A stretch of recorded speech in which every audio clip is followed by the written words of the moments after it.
On this edition of Defense News Weekly, we'll take an up-close look at American aircraft patrolling over the Baltic Sea, get the latest on the Pentagon's national defense strategy, and an update on ballistic missile defense.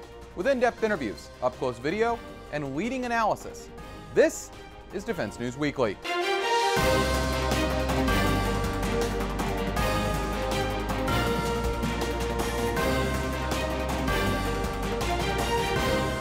Welcome to this edition of Defense News Weekly. I'm Jeff Martin. The Pentagon's new National Defense Strategy document is set to be released on January 19th. It's another step in remaking the military under Defense Secretary Jim Mattis. The National Defense Strategy is expected to be followed by the nuclear posture and ballistic missile defense reviews. SpaceX's latest defense launch appears to have hit a snag this week. The company's Falcon 9 rocket launched the mysterious Zuma satellite, which some have said is for intelligence purposes. But media reports say that the multi-billion-dollar payload was crashing back to Earth instead of going to orbit. SpaceX says the Falcon 9 performed as it should have and had no other comment. Northrop Grumman, who built Zuma, also declined to comment. Raytheon appears to be out of the JSTARS radar replacement program after losing a GAO protest. Raytheon was competing against Northrop Grumman to build the new radar. The winner would have been used in the winner of the JSTARS recapitalization program. But since that program remains in limbo, Northrop's radar may never see service, regardless of the GAO's decision. When reached for comment, Raytheon said they were weighing their legal options. To read more, visit defensenews.com. The Surface Navy Association hosted its 30th annual National Symposium this week in Arlington, Virginia. The event brought together many from the military, business, and academic communities who are interested in surface warfare. Here's a look at some of the highlights. Let me talk about the summer of 2017. Simply put, it was a tragic time. 17 United States sailors perished in two separate and preventable incidents involving Japan-based U.S. Navy destroyers colliding with commercial merchant vessels. To our sailors and families of the USS Fitzgerald and the USS John S. McCain, I want to express our deepest regret and sadness for the loss of 17 Americans who served their country and their Navy with pride and with honor. We can move data and move upgrades and systems at the speed of our technology changes, at the speed of the WTIs out there, ability to understand how we get better and faster. And to do that, I've got to have those common systems that I showed you on the previous slide. I've got to make that investment in those things that are going to raise all boats. They need help. And by help, they mean time. Time to maintain their gear, time to refresh their basic individual and team skills, and time to unwind. Time will only come from one of two things, or a combination of them: more ships and fewer obligations. It's hard to see it any other way. There are an awful lot of responsibilities for us as maritime forces, as naval forces, in the next 20 to 25 years in this emerging security environment. And so, for a lot of the reasons that are discussed in that strategy, I think the national defense strategy to follow, there'll be a military strategy and a maritime strategy, so we'll have a chance to tease that out in more detail in each one of those. You don't grow a senior Aegis technician or a sonar technician overnight. These don't happen that quickly. It takes time. So that some of those delays we're seeing out there, while the numbers are still good and the standards we're doing, we have funded manpower, and so putting more money into manpower really is going to get you a lot. Okay, so it's my job, I think, to set the conditions to empower our commanders and our leaders to achieve their full potential.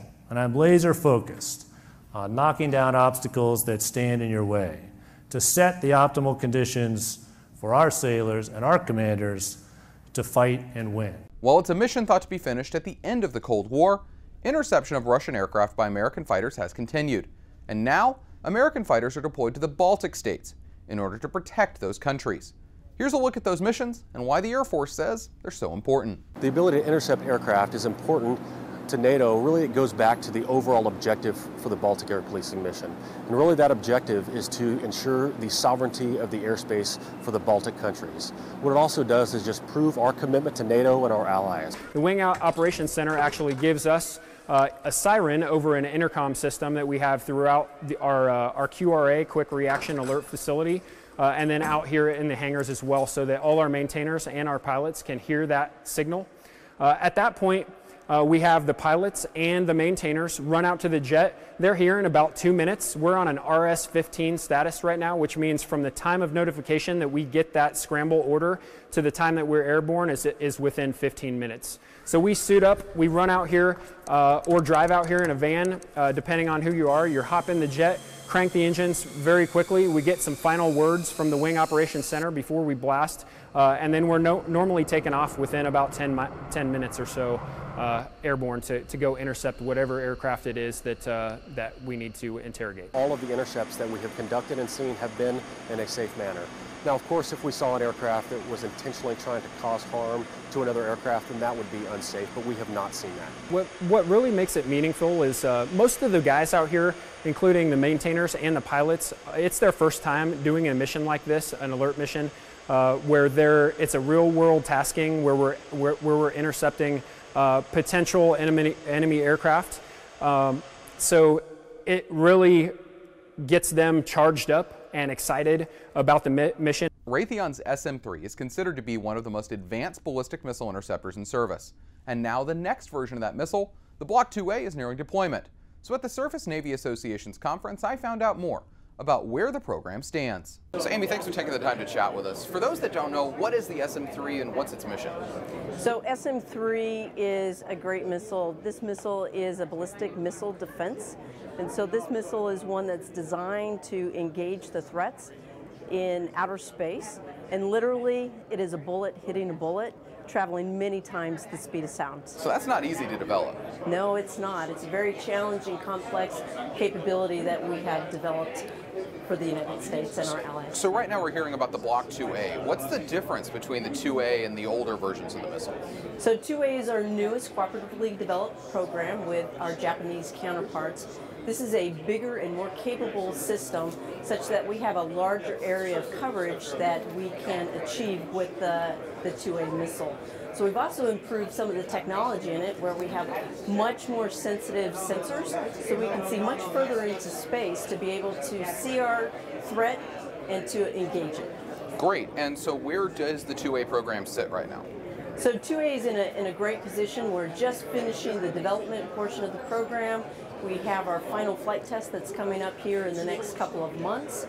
And we're actually starting our production. Our first missiles are rolling off the line within the next 2 months. So the hope is get it out to the fleet in the next few months? Absolutely, that is our plan. And so one thing with Block 2A is you've had one successful test, one test that didn't go so well. Are you guys confident in that third test is going to prove everything? Yeah, we absolutely are. And the reason why I say that is that in the test that didn't go so well, taking a look at what happened, the missile was completely exonerated. So it did exactly what it was intended to do and what it was directed to do. So with Block 2A, there's also the land-based version of the SM-3. That's Are there plans to incorporate a Block 2A version of the land-based missile or a land-based Block 2A? I'm sorry. Well, the interesting thing is that all SM-3 missiles can be flown off of land or can be flown off of a ship with no changes to the system whatsoever. So it's capable of doing both. Where does it stand on integration, though? So getting out to the fleet, but getting out to those land-based installations in Europe? So we already have some missiles already out in Romania. Mm-hmm. The 1B missile is presently in Romania. The 2A missile is planning on being in Poland when Poland comes online for EPAA Phase 3. That's impressive for you guys. And for overall integration into the missile, there's not much needed to integrate it into the current Aegis system, correct? No, we built that in as we were developing the systems. And final question for you. With all the work that's been done on SM-3, what's next after Block 2A, if anything, that can be talked about right now? Well, so there's always things that we are looking at and capabilities that we are increasing in the system. So first thing that we're working on right now is a software upgrade. The threat continues to advance, and so we are always working to stay ahead of the threat. So we're planning upgrades on that particular portion for all systems for the SM-3. Mm-hmm. So we continue to do that. We have some hardware modifications that I wish I could share with you, but I can't quite do that right now. That will increase and enhance our capabilities and help take us into some new missions. All right, and Amy, thanks so much for taking the time with us. We really do appreciate it. Thank you, I appreciate it. To keep up to date with all of our coverage, be sure to visit our Facebook, Twitter, and LinkedIn pages. Also, be sure to add us on Apple News and other platforms for the latest updates. And when we come back, Go inside Army Air Assault training and see one veteran's medals finally make it home.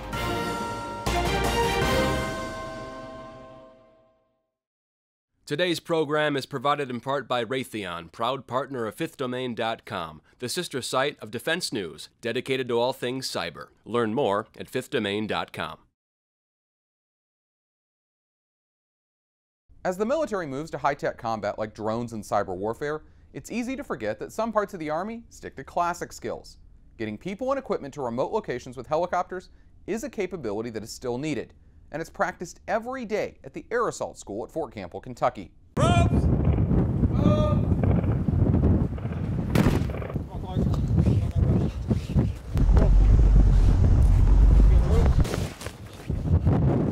Since the 101st is the only air assault division in the world, this schoolhouse is teaching this, not only the big Army, but also this division, the appropriate skill sets to accomplish the air assault mission across the Army worldwide. We utilize a fast rope system to get a small team or a squad with all their equipment on the ground very quickly to assault the objective. It doesn't take a whole lot of time. We're talking 30 seconds to get them out to that small team or squad. It's very surgical. It's pinpoint accuracy. Can you tell us a little bit about what this capability provides for soldiers and why it's important to have air assault training? Okay, so that's actually one of the things they highlight in Phase 1 are the advantages of air assault operations, air assault capability, because there's a lot of areas where we operate in where you don't have the freedom of movement and flexibility to move in large formations or tracked vehicles. So that air assault capability allows us to quickly move our soldiers and their weapon systems by helicopter over obstacles quickly onto objectives to seize and retain either terrain or to take the fight to the enemy where they don't expect it to be. And what's been your favorite part about this training so far? That tower right there. Roger. I believe it's going to help me be more of an asset to the 101st, to the Army in general. It really gives you the maneuverability to move equipment and men on the battlefield to overcome that larger enemy. And I think this has very prepared me for what the 101st actually is all about. So this school is important for us because it allows us to air assault into a runway and fix runway damage where you might not be able to land a plane. And tell me a little bit, what's been your favorite part of the course so far, Sergeant? Just the physical aspect of it. Pretty physical person, so I like getting out there running with the younger guys. Plus it keeps me in shape, keeps me honest, and it's a lot of training, that's for sure. So this capability allows me to bring in my heavier mortar systems once a conventional fight would occur. It allows me to bring in a heavier weapon system to provide more support to my battalion. It allows me to establish a helicopter landing zone to bring it in and also rig and sling in the equipment as I need it. So often when we think about air assault, sometimes you think of small units going in, like a squad level or platoon, but these assets are throughout the division. How can I be utilized? So we start small and we're going to spread bigger. So we start at the small team or squad. We convert to a platoon size, go to company, battalion, right? Depending on how many aircraft that we have, right? We move to brigade size. Now we get more aircraft, okay? And we utilize the entire division. If we had enough aircraft, we could move this entire division all in one shot through air assault operations. Now the Pathfinder, as we come through air assault school, once an air assault soldier graduates, right, he has that skill set to get the basis of all the air assault and Pathfinder operations going, right? And then once that happens, it spreads like wildfire. So we go into a company operations, we go into a battalion operation, then we go into a brigade and a division operation. And it all starts here at the Air Assault School. At the 2018 Surface Navy Association meeting, there was a lot of focus on improving capabilities the Navy already has. So I caught up with Lockheed Martin about what they're doing for several programs. Take a look. Steve, thanks so much for chatting with us today. So what are we looking at right here, and what is Lockheed doing to upgrade this ship? Well, this is part of our Aegis franchise, one of the DDGs, and Lockheed Martin is investing heavily to continue to upgrade these ships to make them relevant for the future. So right now you have 80 or over 80 DDGs with the Spy-1 radar in them, and they're going to be the backbone of the fleet for the next 20, 30 years, and we need to make sure that they're relevant and capable for the warfighter during that time frame. So we've invested our own money in making solid state radar upgrades to these ships. Okay. And this is form, fit, and function right into the radar that we have. This is not going into a shipyard and changing it out, and this will be part of our offering, which is in a missile defense agency program called LRDR, as well as in the Canadian Surface Combatant or the Spanish F-110 program. So it's not something that requires a large overhaul and shipyard time or anything like that? No, we can do this pier side. And we've invested a lot in this, same form, fit, and function, but what it really is a capability to make these ships relevant for years to come. So it increases the sensitivity of the radar, increases the range and power out of it as well. So it just gives them more without having to get a new ship and all the problems that can come with bringing in a ship class into service. Yeah. So moving on a little bit from Aegis, there's another ship model that you guys are talking about a lot here at SNA, and that's the MMSC. What can you update me on where that program stands and how it might fit into the Navy's FFG? Well, the Multi-Mission Surface Combatant is a Saudi FMS program, and as way of introduction, this is the first FMS ship program in over 40 years. Wow. So this is a big opportunity for the U.S. Navy, a big opportunity for Lockheed Martin, and we're taking the LCS ship design that we have, and with Kingdom of Saudi Arabia money, adding a lot of survivability and lethality into it. Like for what? instance, vertical launch system, Mark 41 capability, over-the-horizon missiles, increases to the power, weight, and cooling for EW systems, for increases to the ASW capabilities, and all these will be paid for by Saudi Arabia. And they are backfittable or forward-fittable onto the LCS program. So this is a great opportunity, I think, for Saudi Arabia, but it's a great opportunity for the U.S. Navy to capitalize on these improvements. So in a way, the Saudis are almost testing and working with this program, and then if it works well, the U.S. Navy Lockheed could theoretically offer it to the U.S. Navy. Absolutely. This could be part of an integrated upgrade program, and again, making these ships relevant, not only for today, but for years and years to come. And when it comes to making those ships relevant for years and years to come, part of that is new types of warfare, like directed energy, for example. How could we see a platform like this possibly feature directed energy? Well, the directed energy, and I've been involved into it as a warfighter formally for the last 40 years, and it's always been 5 years away for the last 40 years. But I can tell you, I have seen advances that make me a believer. And right now the Navy's got a number of solicitations out there. One of them is the Helios program, and I think it's a bold move here by the Navy. And this is taking what we've seen advancements in directed energy, we're talking about 60 kilowatt lasers, 100 kilowatt lasers, and integrating them into a weapons system on board a ship. So I think you have to do unique changes to a system to make it shipboard compatible. You need to make it fit within the space you have. It needs to be sustainable. It needs to be a higher quality beam that we have in the past, and it needs to hit the targets every single time.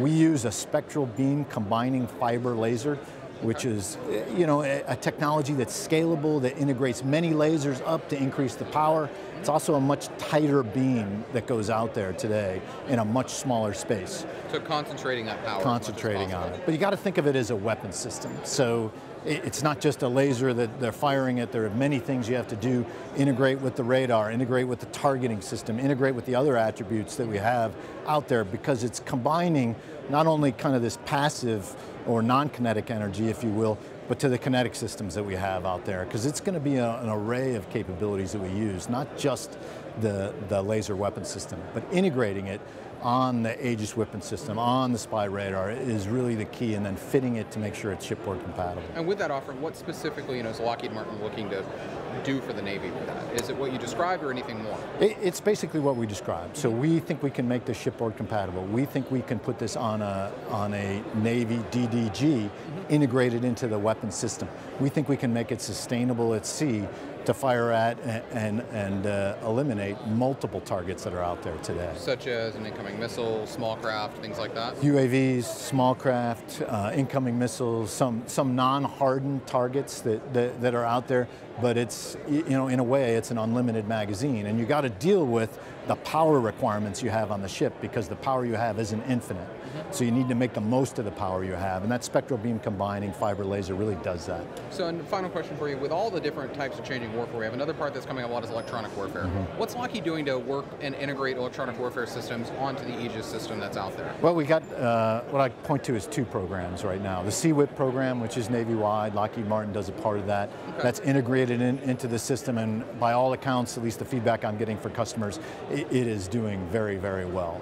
Any specific details you can share about where the program is? Well, as you know, where electronic warfare is, we're fielding systems right now, we're under contract, and we're seeing them out there today, and the feedback we're getting in the fleet has been very, very positive. That's it. I encourage you to talk to the warfighters out there to get more. And the second system you were going to mention? It's called AOEW. It's Airborne Offboard Electronic Warfare. And this is a podded system that goes on usually the Navy helicopter fleet that works in conjunction with the Aegis weapon system, as well as the Sea-Whip we talked about. And again, it's combining an airborne kind of close-in electronic warfare with the weapon system that are out there to meet electronic warfare today to both call it spoof, fool, and work against enemy targets out there. When we come back, see one veteran's medals finally make it to his family.